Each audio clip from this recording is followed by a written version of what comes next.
YCP party పోకడ ఎట్టుందంటే ఢిల్లీలో కాళ్ళబేరాలు, ఇక్కడేమో వీధి నాటకాలు.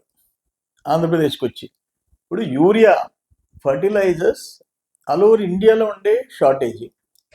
దాని విషయంలో కూడా మన ముఖ్యమంత్రి చంద్రబాబు నాయుడు గారు సెంట్రల్ గవర్నమెంట్లో ఆ కేంద్ర మంత్రితో మాట్లాడి 50,000 టన్నులు కూడా అప్రూవ్ చేయించుకున్నాడు.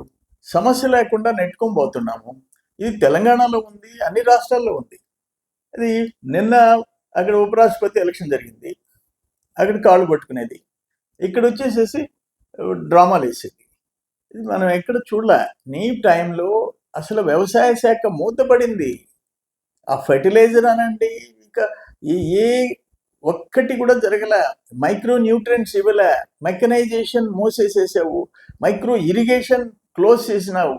మేము మాట్లాడుతుండవు అక్కడ ఎంఎస్పికి ఒడ్లు కొంటే, ధాన్యం కొంటే 6 నెలలకి జమ చేశారు. మళ్ళీ క్వింటాల్ మీద అడిషనల్ క్వాంటిటీ. ఫర్ ఎగ్జాంపుల్ మాకు 860 కేజీలు పుట్టి 1000 కేజీలు 1050 కేజీలు తీసుకున్నారు నెల్లూరు జిల్లాలో. 6 నెలలకి పే చేశారు. దారుణమైన పరిస్థితులు. కానీ మీరు ఆర్డీఓ ఆఫీసుల్లో ఎరువుల గురించి మాట్లాడి ధర్నా చేయటం. నిన్న సెకండ్ క్రాప్ జరిగింది, యూరియా షార్టేజ్ వచ్చిందా? ఇంచుమించు కవర్ అయిపోయింది కదా. ఎవరు పెట్టి బ్లాక్లో కొన్నారు? కానీ ఇంకా ఆపండి ఈ నాటకాలు. ఆపి చేసిన పాపాలకి మీరు ఈరోజు అనుభవిస్తున్నారు. ఇది మాత్రం అందరూ నవ్వుకుంటున్నారు. అక్కడ అన్కండిషనల్ సపోర్ట్ ఢిల్లీలో.